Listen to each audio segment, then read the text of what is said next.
랩미팅 주제로 조금 자료를 만들어 봤는데 제가 뭘 하는지 잘 모르실 것 같아가지고 여기 있는 신입생분들, 전연차분들은 그리고 아마 매년 한두 번 더 남지 않았을까 생각을 합니다. 제가 랩미팅을 할 수 있는 시간이. 그래서 오늘 뭘 하고 있는지 뭘 했었는지 좀 정리를 하고요. 아이크라 때 냈던 논문 잠깐 간단하게 좀 최대한 간단하게 준비를 해보려고 했는데 간단하게 끝날지는 잘 모르겠습니다. 그래서 일단은 페이놀 이미지는 이렇게 될 것 같아요. 돌출부가 삽입부를 찾아가는 과정이고요. 요거 관련해 가지고 크게는 이제 접촉 상태를 한번 예측을 해보자라고 연구를 시작을 했었습니다. 그래서 19년도부터 시작을 했는데 조립 과제부터요.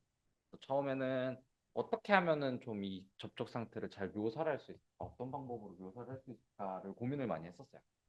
그때 썼던 게 이제 퍼지 이론을 써가지고 뭐 선택 폴스나 포지션 관련해 가지고 룰을 세워서 했었는데 요거를 하다 보니까 여기 아래 보이시다시피 G1, 2, 3, 4, 5, 6, 7, 8, 9 하는 스레시홀드 값을 정해야 됩니다.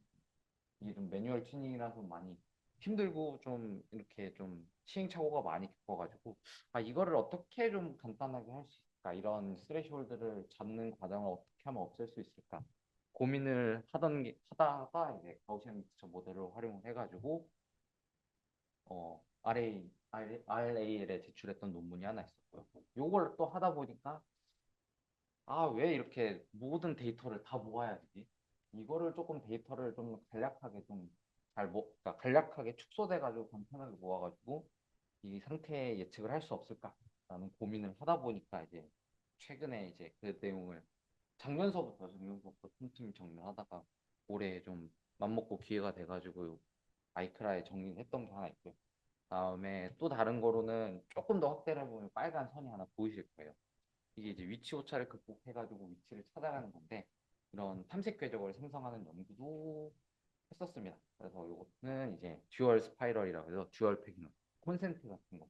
그래서 오리엔테이션, 그러니까 삽입 방향의 Z 삽입 방향의 각도 정렬까지 고려한 궤적이었고요. 이거는 이제 졸업한 선배분하고 같이 했었던 거고, 그 다음에 이제 포스코 과제 하면서 아이로스 내면서 이제 좀 피드백을 받았던 부분인데 하나의 스파이럴 궤적을 양파를 사용해서 디커플링을 시켜보자. 양파를 모두 움직일 때가 조금 더 효율적인 편집 궤적이 나오지 않겠느냐 라는 생각으로 시작한 연구가 하나 있습니다. 요거 이렇게 있었고요. 아직 끝에 두 개, 특히 지금 막 보여준 거는 아직 정리가 안 된 거라 조금 오늘 내용으로 말씀드리기는 정리가 좀 안 된 부분이 있는 것 같아서 마지막 오른쪽 제일 아래에 있는 상태의 추정 관련된 연구를 조금 해보려고 합니다. 결과적으로 저는 이거를 그냥 이름을 안 보이네요. CC스타라고 한번 불러보려고 해요. 그러니까 CNN을 활용을 해서 컨텍 스테이트의 트랜지션을 예측을 하는데 이제 어노멀리 디텍션 기법을 좀 적용해 보면 그러니까 데이터 리컨스트럭션을 통한 어노멀리 스코어를 메저링을 해가지고 현재 상태가 어떻게 트랜지션 되는지를 좀 알아보자 라고 생각을 해서 이제 조금씩 조금씩 연구를 해본 거고 고민을 해본 건데요. 결과적으로는 아래 있는 요 네모 박스 같은 흐름으로 들어가게 됩니다. 입력이 들어오게 되면 모델 CNN VA 모델을 쓴 게 리컨스트럭션을 하고 그 리컨스트럭션 한 결과의 에러를 봐서 지금 상태가 노말인지 어노말인지를 판단을 하는 구조로 그런 흐름으로 흘러간다라고 생각을 하시면 될 것 같습니다. 그래가지고 그 전에 접촉 상태 추정이 왜 중요한지를 조금 더 얘기를 해보려고 하거든요. 조립 같은 과정은 일련의 사전에 정의된 그 서브 태스크들이 순차적으로 이렇게 진행이 되는 과정이거든요. 1단계, 2단계, 3단계 어떻게 흘러가는지. 그래서 보통은 이렇게 아래 그림처럼 처음에 접근을 한 다음에 위치 오차가 탐색을 하고요. 탐색을 한 다음에 이제 삽입하는 거 크게는 세 단계로 나눌 수 있을 것 같습니다. 그래가지고 이런 서브 태스크들이 이런 약간 일련의 과정으로 쭉 나열이 되는데 현재 작업이 잘 끝났는지 아니면 특정한 실패 상황이 발생을 했는지 그 다음에 그러면 다음번에 올 작업은 뭐가 돼야 되는지를 알아야 되기 때문에 접촉 상태 추정은 매우 중요하다라고 생각을 할 수 있을 것 같습니다. 그럼 여기서 이제 어노멀리 디텍션이라고 얘기를 조금 했는데요. 이렇게 좀 어노멀리라는 얘기를 그러니까 그 용어를 정의하는 표현들이 굉장히 많은 것 같아요. 다른 논문들도 찾아보면 궁극적으로는 어떤 특정한 상태, 정상 상태라고 생각이 되는 게 있고, 그거 대비 알려지지 않은 내가 모르는 어떤 특정한 데이터의 패턴이라던가 혹은 어떤 정상이라고 간주되는 그런 개념에서 조금 벗어난 어떤 무언가라고 생각을 하시면 될 것 같아요. 그런데 그러니까 요거를 그래서 어노멀리라고도 많이 부르고 뭐 아웃라이어, 노벨티 부르는 용어가 많이 있습니다. 보통은 어노멀리라고 부르면서 좀 부정적인 개념의 어떤 요소로 많이 사용을 하고 있는 것 같아요. 예를 들면 뭐 어떤 디렉션을 검출하는 과정에서 정상 상태가 아닌 비정상 상태다 보니 뭐 어디 결함이 있다던가 제품이 어디 깨졌다던가 하는 등 아니면은 밑에 있는 것처럼 의료나 금융, 뭐 사이버 보안 상황에서 뭐 트래픽이 막 걸리는데 갑자기 트래픽이 증가한다. 아니면 뭐 신용카드를 막 사용을 하는데 이 사람이 과도하게 특정 시기에 뭔가 금액 결제가 많아진다거나 정상이라고 간주되는 범주 외적으로 나타나는 확인되지 않은 패턴이라고 생각을 하시면 될 것 같아요. 어드멀리 디텍션도 마찬가지로 또 슈퍼바이즈, 세미 슈퍼바이즈, 뭐 언슈퍼바이즈로 구분이 되는데 제가 차용한 거는 이제 세미 슈퍼바이즈 방식입니다. 그래서 노멀 데이터 셋만 필요하고요. 그렇기 때문에 이제 검출 빈도가 적은 좀 어노멀한 케이스에 대해서는 아예 데이터 수집을 하지 않기 때문에 일반적으로 발생하는 그러니까 모든 이제 러닝이라고 생각하는 방법들에서 가장 화두가 되는 밸런스드 데이터 셋을 맞추는 거에 대한 어떤 코스트를 줄일 수 있지 않을까. 그래서 그렇게 효율적으로 데이터를 모아서 상태 예측을 할 수 있지 않을까라는 생각을 하면서 좀 고민을 한 결과라고 생각을 해주시면 될 것 같습니다.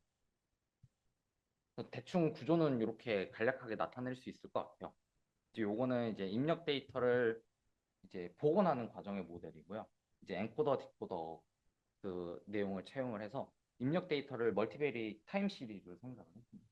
2D 이미지처럼 구성을 했기 때문에 이제 CNN 레이어를 사용을 할 수가 있게 되고요. 그래서 X방향, 가로 방향으로는 조인트 토크와 엔드 이펙터 포즈가 들어가고 그다음에 세로 방향으로는 시계열 데이터가 들어가는 거죠. 1초 이때, 2초 이때, 3초 이때 이런 식으로 시계열 배열이라고 생각을 하시면 될 것 같습니다. 그래서 이게 쭉 들어가가지고 복원이 마지막에 이렇게 된다라고 생각을 하시면 될 것 같고요. 요거를 사용했던 이유 중에 하나는 이제 크게 두 가지거든요. 뭐 물론 이제 각 센서 간의 이런 코릴레이션을 고려를 하는 것도 중요한데 어노멀리 상황을 판단하는 데 있어서 적당한 디커플링 요소도 같이 고려를 해야 돼요. 예를 들면 어떤 접촉이 생기게 되면 당연히 익스터널 토크가 커지고 그다음에 내가 추종해야 되는 포즈에 대한 에러가 커질 수도 있는데 예를 들면 어떤 물체를 내가 조준한 위치를 빗나가서 접근하게 되면은 익스터널 토크는 없기 때문에 토크는 그대로인데 접촉이 없기 때문에 포즈 에러는 커지게 되거든요. 이러한 상황에 대한 그각 요소별로 그러니까 물리적으로 서로 다른 이 현상에 대한 디커플링이 같이 고려가 돼야 된다라고 저는 생각을 합니다. 그래서 요거를 이제 보통 해결할 수 있는 게 각 요소별로 인퍼런스 모델을 만들어요. 토크는 토크대로, 포지션은 포지션대로 이런 식으로. 이게 이제 RAL에 냈던 대표적인 그러니까 RAL에 냈던 제 그 스트럭처가 딱 그런 느낌이거든요. 토크는 토크대로만 판단하고 그다음에 포지션은 포지션만 판단하고.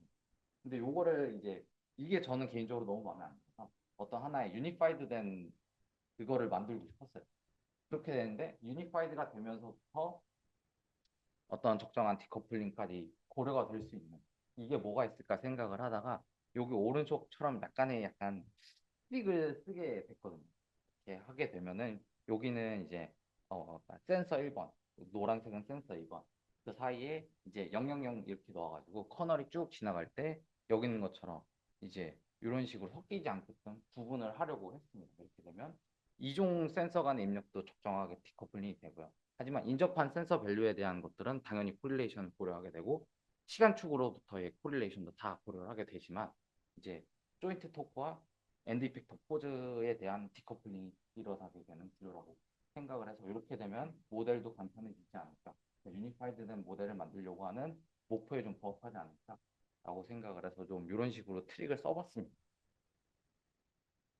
그리고 나서 이제 리컨스트럭션이 되게 되면 그거를 가지고 이제 스코어를 매겨가지고 이제 어노멀리 상황인지 아닌지를 판단을 하게 되는데 최대한 좀 약간 이미지화 시켜보려고 했습니다. 이런 식으로 해서 입력이 들어오고 출력이 나오게 되는데 그 사이에 어느 정도 복원이 됐는지를 그냥 MSE로 판단을 해가지고요. 얼마나 더 오차가 큰지, 특정 방향에 대한 오차가 큰지. 왜냐면 아까도 말씀드렸다시피 어노멀리 케이스라는 거는 언노운 패턴이기 때문에 언노운 패턴이 들어가게 되면 리컨스트럭션 결과가 굉장히 안 좋아지게 돼요.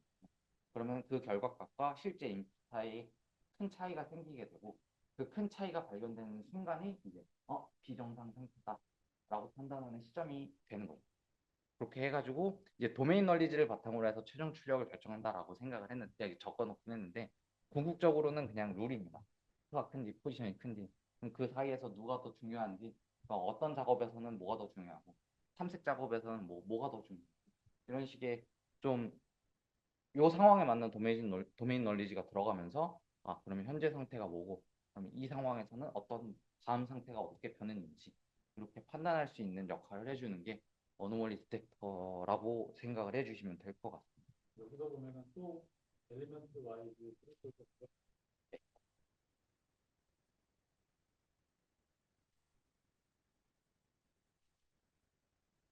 네네. 할수 있어. 아, 예, 예, 맞습니다. 이게 하나는 편한 것도 편한 거고요. 성능도 좋다고 볼 수 있는 게 왜냐면은 퍼지 같은 경우는 이제 제일 처음 보이는 것처럼 더 많아질 수 있거든요. 그러니까 예를 들면 토크 시그널이 쭉 들어오는데 이거를 내가 작은 거, 중간 거, 큰 거, 매우 큰 거 이렇게 나눌 건지 이거서부터 설계를 해야 되기 때문에 그러면은 이제 조금 더 조금 더 세세하게 나눠지는 거죠. 예를 들면 이 부분이 한 5개, 6개, 7개씩 이렇게 늘어나는 건데 이제 요거 같은 경우는 그냥 스코어를 보는 겁니다. 그런 입점에서는 조금 더 간편하다. 그러면서도 이제 애초에 요 프로세스 자체가 이런 비선형성도 같이 고려를 할 수 있기 때문에 조금 더 정확하게 묘사를 할 수 있다가 되지 않을까 생각을 합니다. 네. 그리고 또 한 가지 말씀드리는 건 드리려고 하는 거는요. 저는 이제 하면서부터 이제 한 5년째, 6년째 같은 거를 고민을 하고 있는데 룰 베이스에서 벗어나고 싶은데요. 쉽게 벗어나지를 못하는 것 같아요. 아무리 생각을 해도 도메인 널리지 이렇게 물려 있지 않아요. 네, 맞습니다. 룰 베이스라고라는 말이 너무 싫어가지고 용어를 벗쓰긴 했는데 따지고 보면 요게 있으면은 굉장히 문제를 간편하게 풀 수 있는 것 같더라고요. 그러니까 요 상황 제가 특정한 이 컨텍 스테이트 에스티메이션 패깅을 할 수는 있는데 아무리 생각해도 그냥 이게 맞는 것 같은데 이 테두리를 아직은 스스로는 못 깨고 있는 것 같아요. 네. 그것도 이제 그게 이제 룰 베이스라고 하는 그 PD 게임 튜닝하는 것처럼 하는 거죠.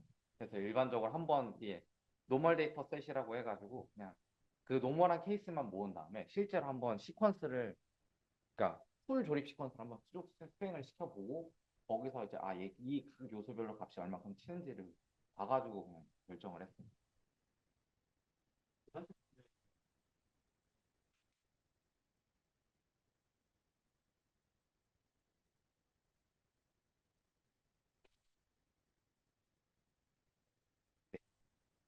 사실은 나누기 때문에 네, 많은 분들이 그렇게 네 맞습니다. 그것 때문에 케이스가 그러면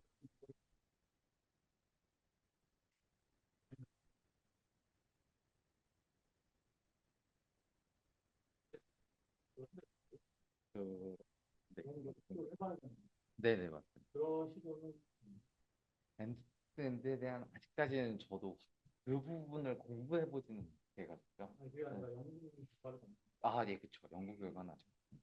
네, 아직. 그러니까 본인의 연구는 본 엔드투엔드라.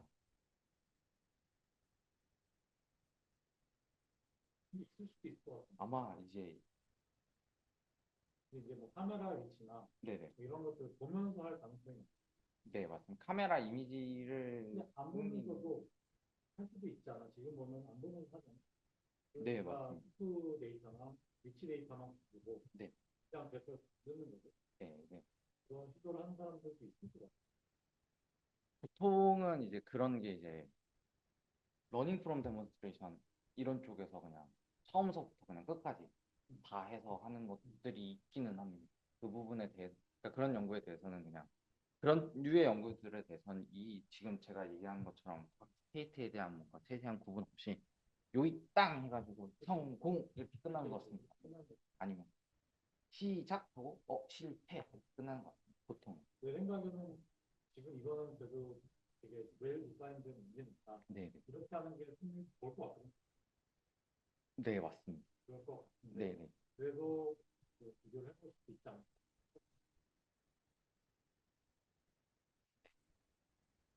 그거는 이제 탐색 궤적 생성 연구를 하면서 좀 읽어본 논문들에서 네 그거는 그런 연구하지 식으로 네 그런 식으로 많이 그쪽을 고민하면서 찾았던 논문들에서 그런 식으로 많이 접근하더라고요. 아마 그 다음번 그 궤적 생성하는 연구에 대해서 똑같이 구현은 아직 생각은 못 해봤는데 그거에 대한 논문에 대한 좀 얘기는 좀 해보려고 합니다. 그래서 결과적으로는 뭘 예측을 할 건데 라고 생각을 하실 것 같아서 총 5가지 스테이트를 이렇게 앞선 그 3가지 서브 스테이트의 바탕을 두고 그렇게 5가지로 나눌 수 있을 것 같습니다. 그래서 처음에 접근하는 거, 그다음에 홀 표현 위에 닿은 거, 그다음에 부분적으로 삽입이 된 거, 그다음에 조립이 끝난 거, 그다음에 탐색이 실패해서 탐색 영역을 벗어난 거. 총 5가지라고 생각을 하시면 될 것 같고요. 나름 이게 A, 이 알파벳을 막 붙인 건 아니고요. 나름대로 의미를 담았거든요. 이게 A는 이제 어버브라는 뜻이에요. 팩 어버브 온 더 홀 해가지고 위에 있다라는 뜻이고요. 그다음에 O는 on surface라는 뜻에서 on을 사용을 했고요. P는 partially inserted 됐다라는 의미고요. I는 그냥 그대로 그냥 inserted가 된 거고요. D는 데비에이션에 있는 D를 이렇게 썼습니다. 보통 저는 이렇게 좀 직관적인 것 같아서 이런 표기를 많이 써보려고 하고 있고요. 그다음에 여기 있는 것처럼 이제 왼쪽서부터 오른쪽으로 시간이 흘러가면서 조립 상태가 전이가 되거든요. 보통은. 그리고 이제 조립 과정의 특성상 오른쪽에서 왼쪽으로 돌아오는 경우가 거의 없어요. 한번 이제 이게 정말 인위적으로 뭔가를 하지 않는 이상 들어갔던 거를 억지로 빼내지 않는 이상 예를 들면 그런 식이기 때문에 왼쪽서부터 오른쪽으로 이제 레프트 라이트 마르코프 체인이라고도 부르거든요. 그런 식으로 정의를 했고 요 화살표가 이제 스테이트의 트랜지션을 의미하는 거고 총 4가지 시나리오를 만들 수 있어요. 이렇게 정의된 거죠. 그래서 가장 위에 이렇게 흘러가는 거. 그다음에 가운데 있는 화살표를 관통해 가는 거. 그다음에 여기서 일로 갔다 실패하는 거, 처음에 어프로치해서 실패하는 거. 총 이거 4가지 시나리오가 가능하고요. 요 4가지 시나리오에 대해서 궁극적으로는 제안한 모델이 얼마나 잘 예측을 했는지, 요거를 잘 알아차렸는지를 평가를 한 겁니다.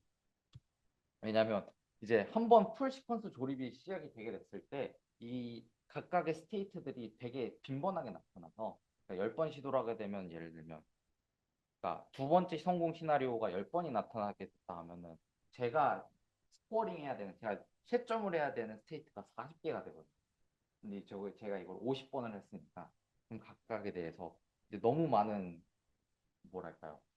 채점 요소들이 생기는 것 같아서 일단 이런 시나리오로 좀 퉁쳐가지고 해가지고 좀 어찌 보면은 잘 전달되지 않을까라는 생각에 이렇게 좀 컨퓨전 매트릭스를 만들어 봤어요. 그래서 제 것만 쓴 건 아니고요. 이제 요게 이제 LSTMVA라고 해가지고 제가 제일 많이 보면서 공부했던 논문이고요. MOB넷은 아마 좀 관심 있으신 분들은 잘 알 거예요. 이게 뭔지. 그다음에 이제 대표적인 어노멀리 디텍션 알고리즘 어노멀리 디텍션 알고리즘 중 하나가 이제 원 클래스 서포트 벡터 머신이라는 게 있고요. 그다음에 요 GMM은 제가 RA를 했던 논문입니다. 그래서 좀 이렇게 해서 컴퓨전 매트릭스를 만들어 봤는데 이제 아시다시피 이제 제안하는 게 제일 점수가 잘 나왔고요. 한 94, 그러니까 이제 애큐러시는 94%, F1 수고는 0.95 정도가 나왔고요. 요 밑에 이제 빨간 케이스들, 빨간색으로 음영된 케이스들이 좀 약간 보수적인 관점에서 심각한 에러다라고 생각이 되던 요소들입니다. 어떤 의미냐면 실패한 상황을 실패로 감지하지 못하고 성공을 했다.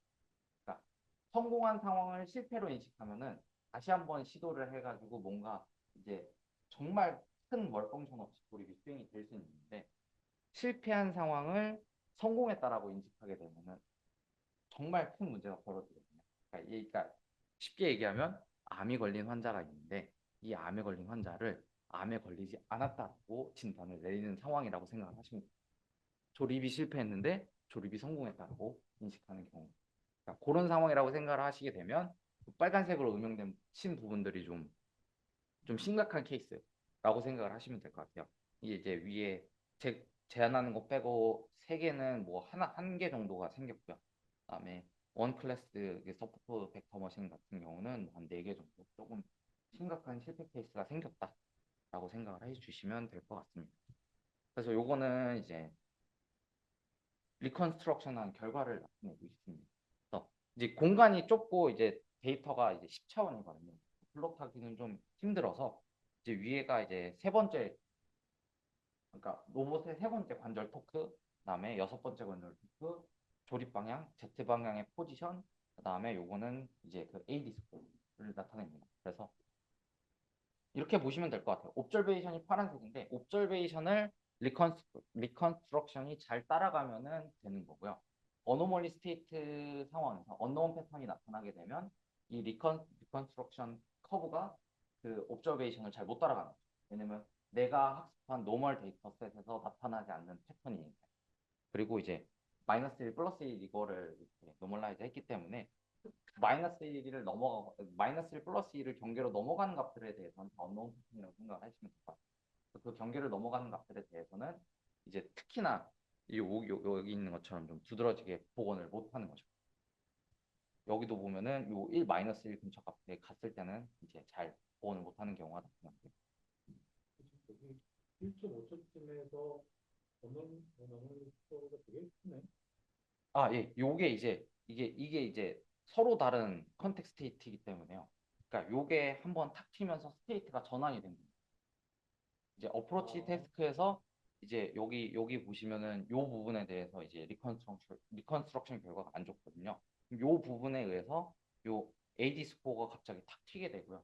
그거를 바뀌었고. 네, 그래서 그게 탁 튀는 순간 아, 토크 상태가 이상하니까 그럼 토크 상태가 이상한 거는 접촉이 벌어진 거니까 그러면은 아, 팩이 온 서페이스 됐다라고 생각을 해서 이제 서치 동작이 그러니까 스파이럴 동작이 수행이 됩니다. 이런 느낌이라고 보시면 돼요. 그리고 이제 다음 거는 제가 이제 디커플링 얘기를 했는데 그 디커플링이 안 되는 부분에 대한 예시라고 생각을 하시면 될 것 같습니다. 그래서 이거는 이제 미신 케이스라고 해서 어프로치가 실패한 상황이고요. 접촉을 그러니까 위치 오차가 커서 이제 예상했던 거리 안에서 팩과 홀이 접촉을 하지 못한 시나리오라고 생각합니다. 예를 들면 내가 1cm를 예상하고 1cm를 갔는데 2cm를 가도 접촉이 안 만들어지는 상황이다 라고 생각을 하시면 될 것 같아요. 그렇기 때문에 여기 있는 것처럼 그 액츄얼 값이 되게 커지게 되는 거고요. 옵저베이션이라 해야 되는데 이게 고치지는 못했네요. 이렇게 되는 거고, 그러니까 이 부분에 대해서 근데 이제 접촉이 없는 상황에 대해서는 외란 토크가 없기 때문에 여기 있는 토크에 대해서는 큰 변화가 나타나지는 않거든요. 근데 그거를 이제 CC스타는 잘 수정을 하고요. 포지션은 못 쫓아가지만 그래도 토크 상태에 대해서는 적당한 디커플링이 이루어져서 잘 쫓아가지만 나머지는 그 적절한 디커플링이 이루어지지 않기 때문에 여기서 흔들리게 되면 여기서도 다 보건 결과가 나쁘게 나타나는 결과를 보실 수 있을 것 같습니다. 이게 이제 두드러지진 않는 이 실패 케이스가 폐기노를 하면서 정말 두드러지지는 않는데요.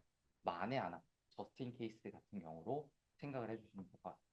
그러니까 이게 실험적으로는 이러한 디커플링 요소가 엄청난 시리어스한 멀펑션을 일으켰다라고는 보여지지는 않았는데 이제 잠정적으로 모수가 많아지면서 조립이 되면서 조립 횟수가 늘어나면서 이런 부분에 대한 좀 어떤 그 잠재적인 위험성이 있다라고 생각을 해주시면 될 것 같습니다.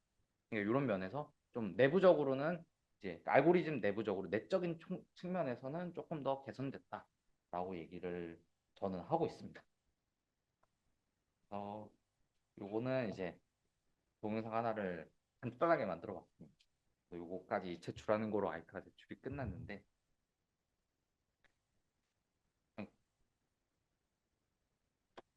이게 또 공간의 여유 때문에 다 못 보여드리고요. 세 번째 조인트 토크랑 그다음에 엔드 이펙터 Z 포지션만 이렇게 보여드리면요. 쭉 가다가 접촉이 일어나는 순간 여기서 이제 어노멀리 디텍션이 딱 뜨거든요. 이렇게 되면은 요게 1번 시나리오. 그리고 다음 두 번째는 이제 두 번째 조인트 토크를 플롯을 해봤습니다. 그래서 요거까지는 생략을 하고요. 탐색 과정에서 이제 리컨스트럭션이 일어나는데 쭉 가다가 걸리는 순간에 한번 토크 어노멀리가 나타나고 그다음에 한 번 더 이제 토크 어노멀리가 디텍이 되면서 타임 딜레이를 주고 나서 아 이제 들어갔다 판단을 하고 이제 삽입하는 것까지 나타내는. 그러면 두번 될 때까지 기다립니다. 아 이게 이 얘기를 하면 조금 길어지는데 가우시안 믹스처 모델 논문을 낼 때 그런 디텍션이 있어야 된다라고. 한번 하고 같은 네, 건지 네 맞습니다. 그런 개념이라고 생각하시면 돼요. 이제 요거는 이제 빗나간 경우가 되는 거죠. 그래서 토크 어노멀리는 이제 작은데 그에 비해서 이제 포지션 어노멀리가 커지면서 그거를 디텍션 해가지고 아 빗나갔다. 그래서 이제 뒤로 빼는 동작까지 이어지게끔 만들어 놓은 영상입니다. 그래서 조금 고민을 해봤는데 각 단계별로 그러니까 실패 상황을 인식이 가능하도록 했다. 아, 이제 좀 어떻게 보면 주장할 수 있는 부분인 것 같습니다. 그래서 왜냐하면은 보통 거의 대부분의 연구에서는 이제 스멀스멀 이제 조립 실패 상황에 대한 인식을 한다라는 내용이 나오곤 있는데 거진 대부분 되게 많은 과거 연구들에서는 탐색 공간이 무한히 넓기 때문에 실패하는 상황은 발생하지 않는다라는 암묵적인 가정이 깔려 있거든요. 그러니까 그런 거 대비 이제 실패 상황 자체를 인식하는 것 자체가 좀 특별한 이제 주장할 수 있는 부분인 것 같고요. 그다음에 이러한 그런 실패 상황 인지에 대한 데이터 자체를 모으기 어려운데 그거를 이제 어노멀리 디텍션 방법을 통해 가지고 이제 임밸런스 데이터셋에 대한 이슈를 해결한 어떤 방법을 제안했다가 이제 제일 크게 논문에서는 얘기하고 있는 방법입니다. 부분입니다. 그리고 나서 이제 어노멀리 디텍션 같은 경우는 그러니까 개념적으로는 보통 true or false 해가지고 바이너리한 결과만 있는 건데 요거를 이제 패기놀 상황에서는 이렇게 접목할 수 있다. 그래서 이렇게 활용했다를 보여준 논문이라고 저는 생각을 하고 있습니다. 여기까지 준비를 했고요.